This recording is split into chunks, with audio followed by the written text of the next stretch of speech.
I mean, nobody gets by the mathematician. Guess all the good names were taken.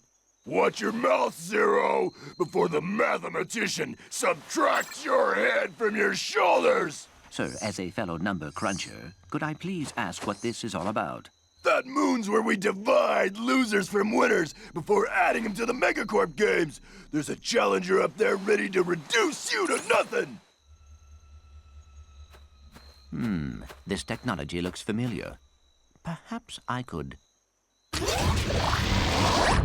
Sweet. Think you can get us to that moon?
Divide and conquer, huh? Guess you guys were prime after all. You're going to the Megacorp Games! Welcome to Megacorp Games, sponsored by Megacorp. Okay, Megacorp contestants, get ready to grapple with our Megacorp Gladiator team. And if you survive that, enter the Megacorp Battle Arena with our Mega Spiderbot and our Mega Death-defying Mega Cage match. Then open the throttle for the all-Megacorp hoverbike race, brought to you by Team Megacorp Racing. Hostile indigenous population not owned, endorsed, sponsored, supplied, advocated, or even liked by Megacorp. Approach at your own risk. The Megacorp Games! Keep it mega!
This must be the core terminal. Let's see what we can get from it. The power appears to be out in this entire area. You're right. I better call a maintenance bot.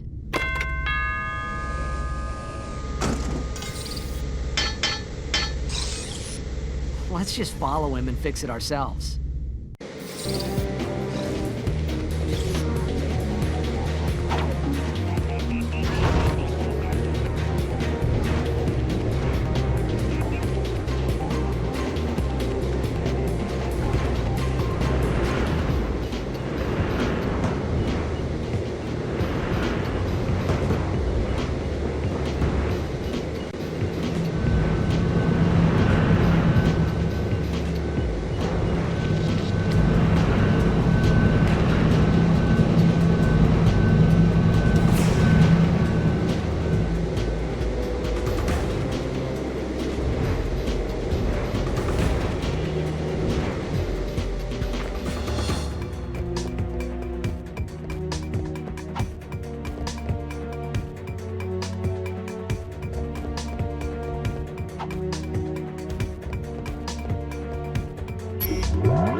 Ted Price, president of Insomniac Games, and today we're going to be giving you a quick tour of Ratchet & Clank Going Commando, Insomniac's newest game to be released on the PlayStation 2 this fall.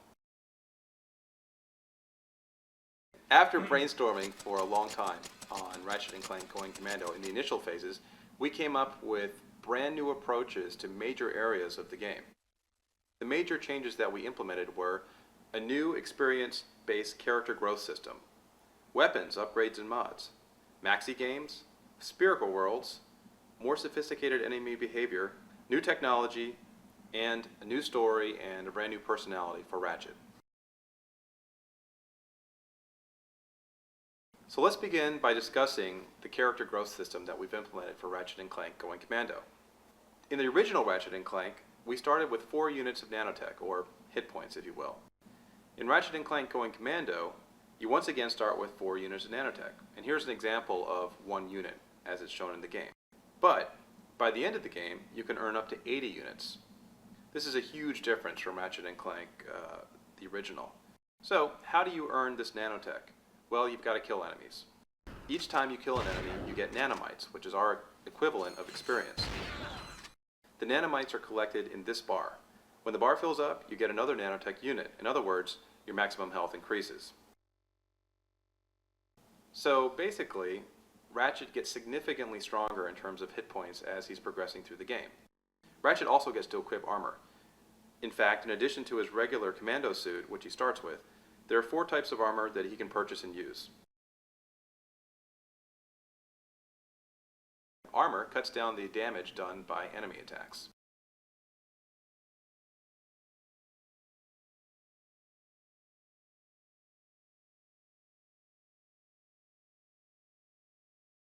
Not only does Ratchet get tougher, the enemies get tougher too.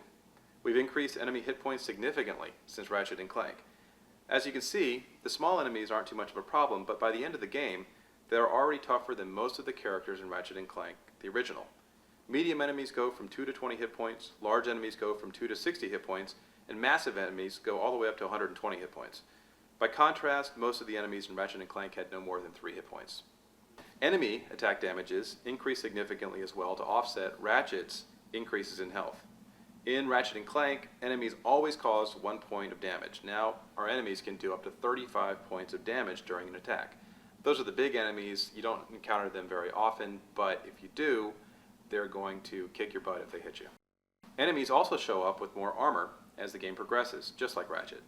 This creates additional challenges for the player.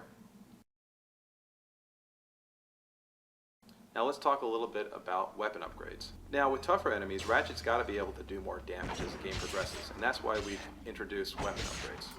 Each weapon has a nanomite, or experience, bar, which fills up a little bit more every time you kill an enemy with that particular weapon.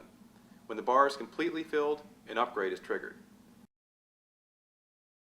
These upgrades increase the damage that the weapons do, and in most cases, it changes the functionality for each of the weapons. For example, here are the first 2 weapons you get in the game, and their upgrades. First, we've got the Lancer. This upgrades to the Heavy Lancer.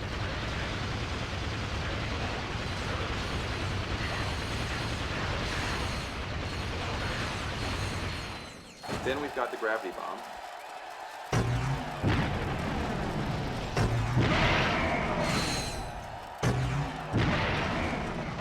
This upgrades to the Mini Nuke.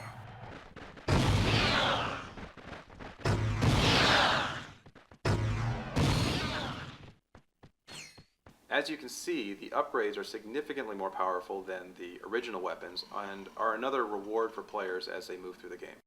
In Ratchet & Clank Going Commando, we've got a lot of new weapons. There are 20 brand new weapons, 18 of which can be upgraded. Since each upgrade is very different from the original, that's really more like 38 new weapons.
we've also got other special items.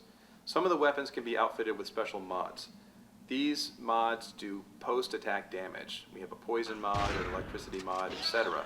And they can only be fitted to the weapons at special illegal modification shops that the player finds throughout the game.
We're also bringing back some favorite weapons from Ratchet & Clank, the original. If a player has a memory card with a Ratchet & Clank 1 save, then he'll be able to purchase those particular weapons for free. What would a Ratchet & Clank game be without some cool new gadgets? We've got 11 brand new gadgets, each of which provides brand new gameplay content.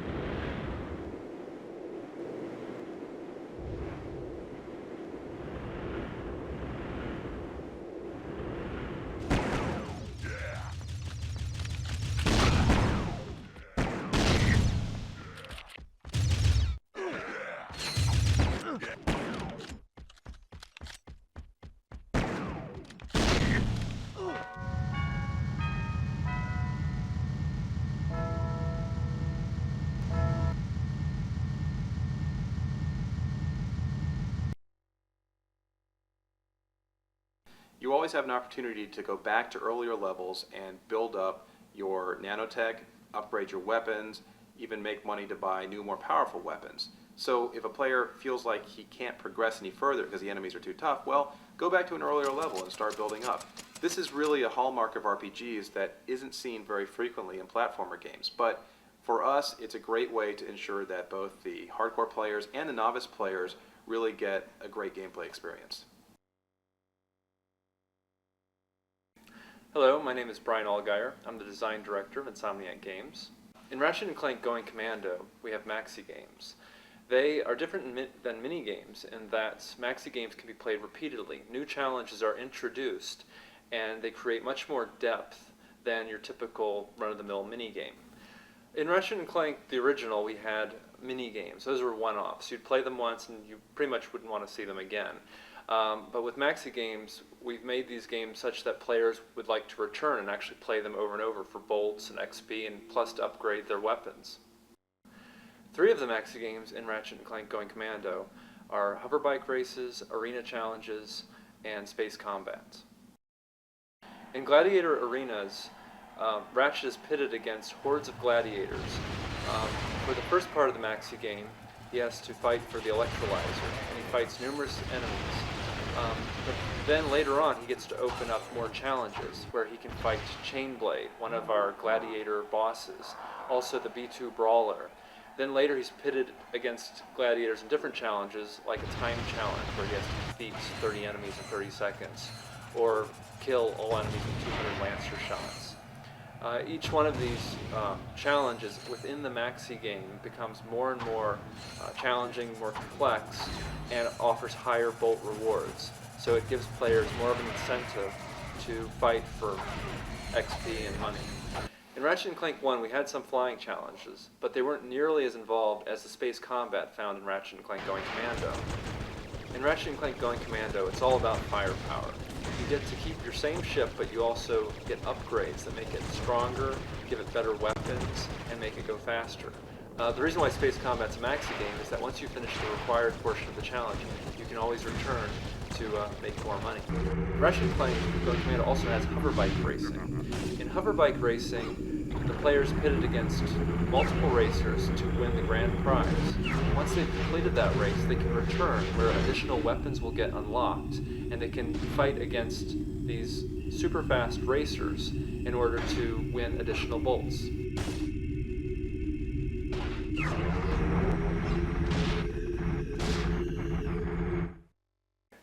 Another great feature that we have in the game are spherical worlds. These are small little moonlets that Ratchet can completely circumnavigate. He can run anywhere around these worlds. And plus, he can jump on these jump pads to get these enormous altitudes where he can look down and see like the entire world.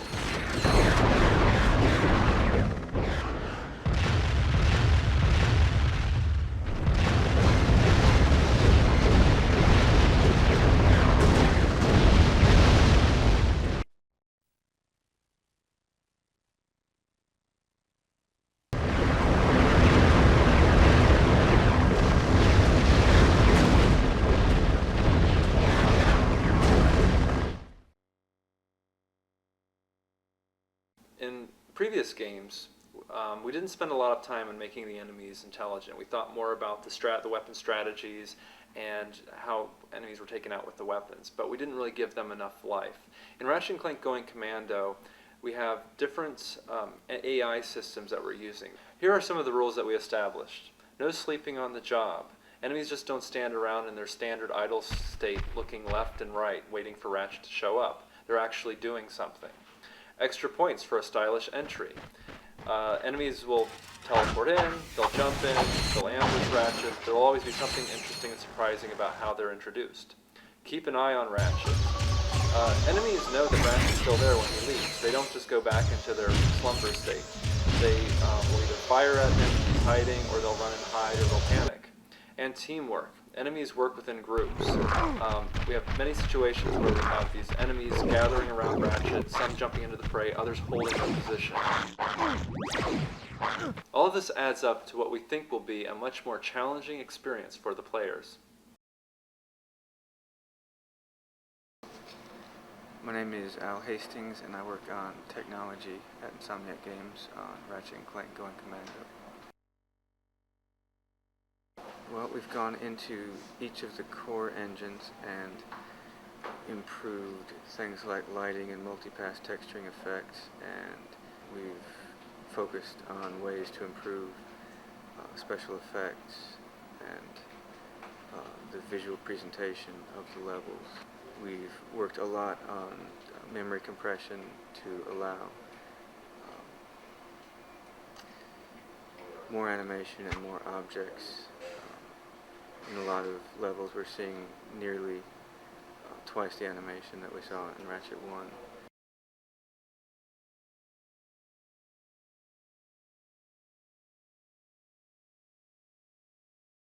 I'm Oliver Wade, the animation director at Insomniac Games. This is the first scene in the game. This is where Ratchet and Clank are on a show called Behind the Hero. They're talking to an interviewer about what they've been up to since the end of the last adventure. Welcome back to Behind the Hero. Tonight's heroes are the duo who recently restored peace and order to our galaxy, Ratchet and Clank. So, gentlemen, tell us about your latest incredible adventures. Well, as you can imagine, we've been pretty busy. After Drek's defeat, there were parades, press conferences, fancy dress balls. And the wiener roast at Al's. Oh, yeah, that. And then things started to slow down a bit. After that, well... There was the grand opening at Groovy Lube. Right.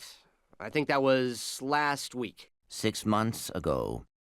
We're still pretty busy, but in a more, domestic sense. Yesterday, I flushed out my radiator core. I guess no one needs a hero right now. Immediately after this interview, they are contacted by a character named Mr. Fizzwidget. He is the head of a company called Megacorp in the Bogon Galaxy. He needs help in rescuing the experiment, which was stolen from their corporation by a masked figure. And he sees these two characters as just the type of heroic figures that he needs to get his experiment back. Welcome! What the... I'm Abercrombie Fizzwidget, founder of the Megacorp Company in the Bogon Galaxy. Bogon? I'm sorry to incapacitate you, but our entire galaxy is in a very precocious situation. I must humbly request your sustenance on a mission of dire urgitude, a mission of superfluous peril, a mission of unequivocal imperitude. Did that make any sense? So, you need me to go on a dangerous mission in another galaxy. Indubitably! A few days ago, this top-secret biological experiment was stolen from our testing lavatory by this dupliferous criminal mastermind, and I need you to get the experiment back. We'll do it! We will? Frank, I have precipitated your recalcitrance and have made special improvisations for you. We are prepared to give you a job as the head accountant for Megacorp, plus a penthouse suite in lovely Megapolis, and our state-of-the-art robotic masseuse. Deal. As for you, Ratchet, I'll need you in superlatory shape. While in transit to the Bogon Galaxy, you will undergo heavy training and conditioning, including martial arts, heavy weaponry, survival skills, stealth, macrame, ballroom dance, and origami. We'll be bringing back some of the characters from the first Ratchet & Clank, including Captain Quark, who does appear in a series of exposés throughout the game, and you see kind of what happened to him since the last one as well, his sort of fall from grace, and they're pretty funny. The man, the myth, the legend, the loser. Captain Quark, once the idol of everyone in the galaxy, has finally hit rock bottom. After his humiliation at the hands of Ratchet and Clank, Quark sold bogus merchandise he claimed were Gadgetron products. But a key defect in this product, the Personal Hygienator, caused severe irritation in sensitive body areas and alerted authorities to Quark's scam. Behind the Hero will return after these messages. We have a new group of enemies. It's an organization known as Thugs for Less. They are mercenaries for hire that will basically take on anyone as long as they get paid enough to do it. They have the thug leader who Ratchet confronts at several times during the game in pretty extreme battles. The difference you'll see in Ratchet this time is he's a little more mature than he was in the previous effort. He's definitely learned from his experiences in the past and has a lot more serious attitude. He has a job to do and is very focused on getting that done. He still has a little bit of a fun quality about him, but he definitely has a lot more focus this time. Sir, ready for launch. Two things we wanted to keep intact as far as storytelling goes is one is humor and the other is a lot of twists and turns in the story. Hello, yes, hey! No, oh, man. Yes, I need to order 2 more containers of sulfuric acid. It's down! Oops, better make that 5 containers and 4 containers of liquid hydrogen. Oops, better add 6 crates of nitroglycerin and... Ow! Look, just give me double fast or... Ow! And I need it delivered. We hope you've enjoyed this glimpse into Ratchet & Clank Going Commando. It's going to be coming out this fall, fall 2003, and we'll be showing more and more as we get closer to the release. Thank you very much for watching.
I'm just going to ask you questions and you can just spew.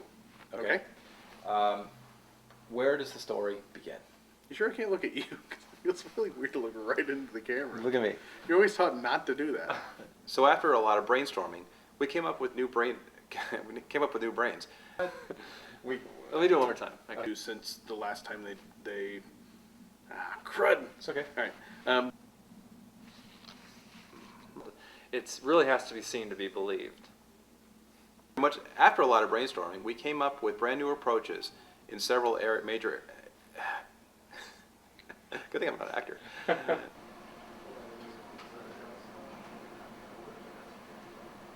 thing I can edit myself here. You have a lot of tape, right? Yeah. Okay. A few hours. God, this is a pain in the There's ass to more tapes edit. in the box. Okay. One of the reasons that this is a maxi game is that once you've gone through the required. Okay, I'll do it again. Does it sound like I'm reading it? It does. Guessing. Make sure that they understand the story, but occasionally just move it a little bit so to. Oh, crud! That was really good. Getting close. Yeah. When we finished Ratchet and Clank, when we finished the original Ratchet, when we finished